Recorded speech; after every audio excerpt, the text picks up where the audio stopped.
नमस्कार, लोकसंदेश न्यूज चॅनलमध्ये आपलं स्वागत आहे। पाहूयात आजची विशेष बातमी। ग्रामीण भागातील शांतता, सुव्यवस्था आणि चोऱ्यांच्या सत्राला आळा घालण्यासाठी भुईंज पोलिसांनी कंबर कसली आहे। पोलीस ठाणे हद्दीतील तब्बल 26 गावांमध्ये ग्रामसुरक्षा दल स्थापन करण्यात आले असून गावातील तरुणांच्या खांद्यावर आता सुरक्षेची महत्त्वाची जबाबदारी सोपवण्यात आली आहे।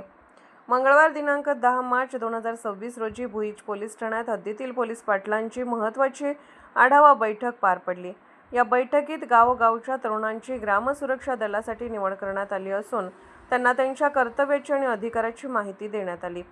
वाढत्या चोऱ्या आणि संशयास्पद हालचालींवर नियंत्रण मिळवण्यासाठी केवळ पोलीस बळ पुरेसे ठरत नसल्याने स्थानिक तरुणांचा सहभाग महत्त्वाचा असल्याचे यावेळी स्पष्ट करण्यात आले। 26 गावातील पोलीस पाटलांच्या उपस्थितीत झालेल्या या बैठकीत ग्रामसुरक्षा दलाच्या सदस्यांना विशेष पोलीस अधिकारी म्हणून मिळणारे हक्क आणि संरक्षणाबाबतही मार्गदर्शन करण्यात आले। अनवडी, खोलवाडी, देगाव, आणेवाडी, पांडे, खडकी, गुळोम, भिवडी, धोम, पुनर्वसन, चांदवडी, राऊतवाडी, केंजळ, वेळे, कवठे, सुरूर, रायगाव, उडतरे, विरमाडे, चांदक, ओझरडे, निकमवाडी, काळंगवाडी, पाचवड, महामुलकरवाडी, मापरवाडी आणि राऊतवाडी अशा 26 गावात हे दल सज्ज झाले असून उर्वरित गावातही लवकरच प्रक्रिया पूर्ण केली जाणार आहे। सातारा प्रतिनिधी प्रवीण नवघरे।